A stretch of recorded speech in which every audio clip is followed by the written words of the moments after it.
ሰላም ጤና ይስጥልን እንደምንላችኋል ተመልካቾቻችን ከአባይ ቴሌቪዥን የሚተላለፍላችሁ የዕለተ ሮብ ሰኔ 18 2017 ዜና ላፍታ የመረጃ ሰዓታችን ተጀምሯል።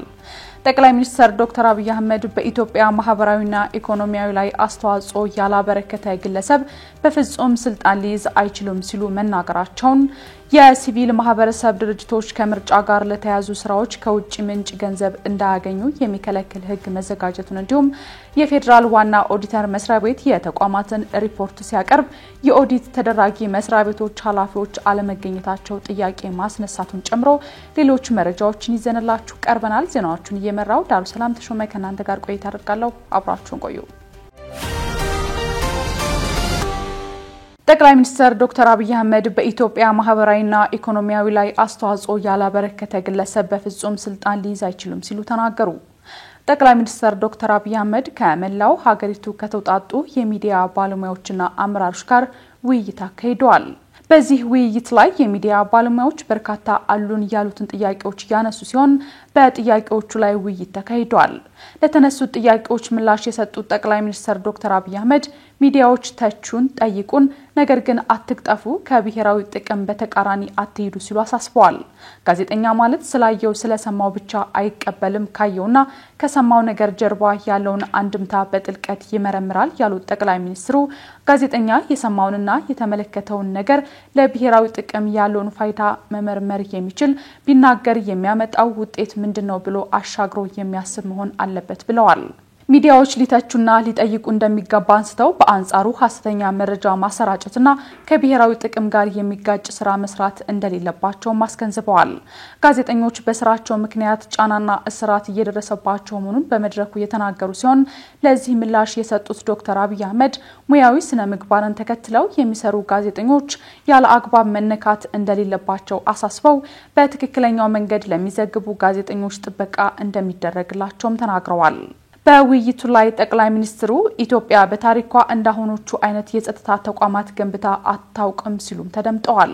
በአሁኑ ወቅት የጸጥታ ተቋማት የሚቀራቸው ብዙ ነገሮች ቢኖርም ኢትዮጵያ በታሪኳ እንዳሁኖቹ አይነት የጸጥታ ተቋማት ገንብታ አታውቅም፣ ይህም ምንም ጥርጥር የሚያስፈልገው ጉዳይ አይደለም ብለዋል። ከሚሰሙት ነገር ባሻገር ጎርጉረው ማየት ካልቻሉ ጥፋት ይመጣል ማለት ነው። ይሄም ነገራችሁ አጠቃላይ አውዱ ላይ ያለውን ፕሮፓጋንዳ በደንብ አንደርስታንድ ታርጉ ስለምፈልግ ነው። ሚዲያና ሎ ኢንፎርስመንት ኤጀንሲስ የሚቀራቸው ብዙ ነገር አለ። ግን ኢትዮጵያ በታሪኳ እንደ አሁን ያለ ሎ ኢንፎርስመንት ኤጀንሲ ገንብታ አታውቅም። ጠቅላይ ሚኒስትሩ አክለው በኢትዮጵያ ማህበራዊና ኢኮኖሚያዊ ፋይዳ ባላቸው ተግባራት ላይ ምንም አይነት ተጨባጭ አስተዋጽኦ ያላበረከተ ግለሰብ በፍጹም ስልጣን ሊይዝ አይችልም ሲሉም ተናግረዋል።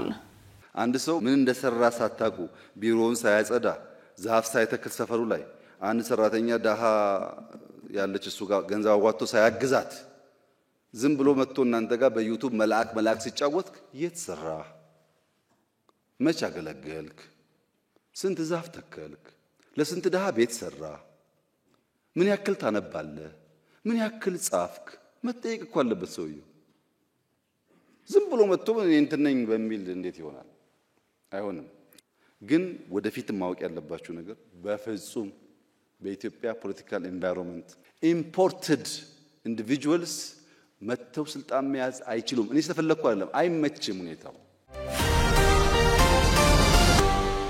የሲቪል ማህበረሰብ ድርጅቶች ከምርጫ ጋር ለተያያዙ ስራዎች ከውጭ ምንጭ ገንዘብ እንዳያገኙ የሚከለክል ህግ ተዘጋጀ።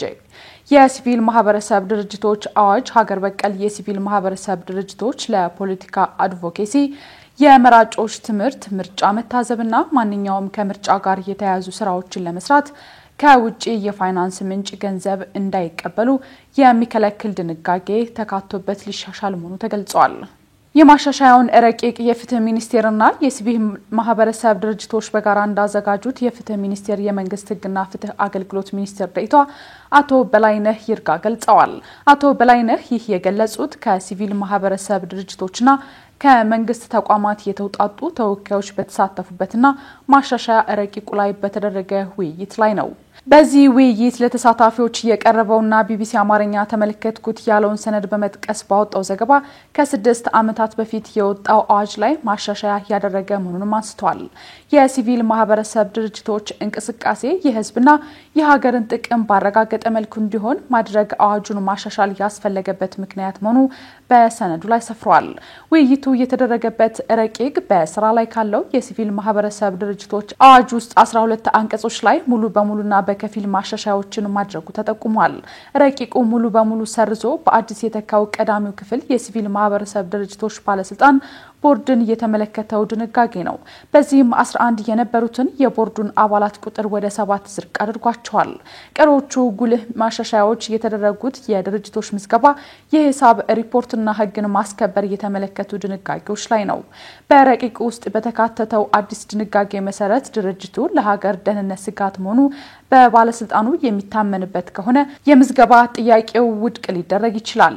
እነዚህ ድርጅቶች በቀጥታም ሆነ በተዘዋዋሪ ከፖለቲካና ማንኛውም ከምርጫ ጋር የተያያዘ ስራ ላይ መሰማራት አይችሉም የሚል ከልካይ ድንጋጌ የያዘ ሲሆን እነዚህን ተግባራት ለማከናወን ከውጪ የፋይናንስ ምንጭ ገንዘብ ወይም ሀብት መቀበል አይችልም ይላል።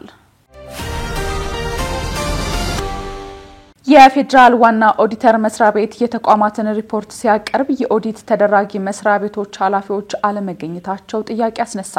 የፌደራል ዋና ኦዲተር መስሪያ ቤት ለህዝብ ተወካዮች ምክር ቤት የፌደራል መንግስት መስሪያ ቤቶች የ2016 በጀት ዓመት የፋይናንስ የህጋዊነትና የክዋኔ ኦዲት ሪፖርትን በትላንትናው ዕለት አቅርቧል።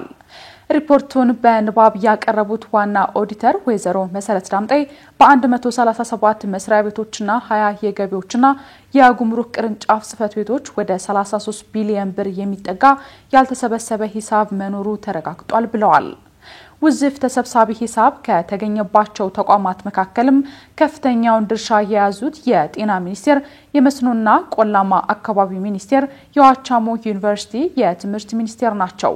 በወቅቱ ያልተከፈለ ውዝፍ ተከፋይ ሂሳብን በተመለከተ በተደረገ ኦዲትም በ90 መስሪያ ቤቶችና በ8 የጉምሩክ ቅርንጫፍ ጽህፈት ቤቶች በወቅቱ ያልተከፈለ 11.3 ቢሊዮን ብር ተከፋይ ሂሳብ መኖሩ ተረጋግጧል ብለዋል።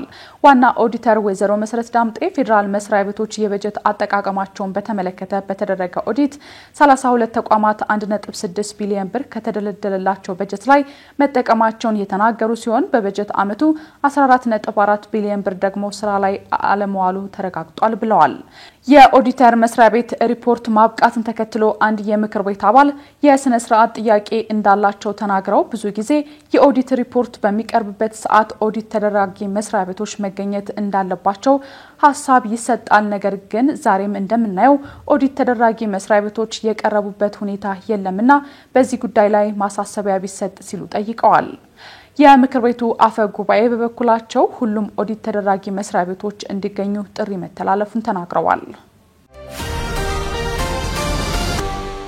የደቡብ ኢትዮጵያና የሲዳማ ክልል ነጋዴዎች በነዳጅ እጥረት ምክንያት የገቢና ወጪ ምርቶችን ማጓጓዝ እንዳልቻሉ ተናገሩ።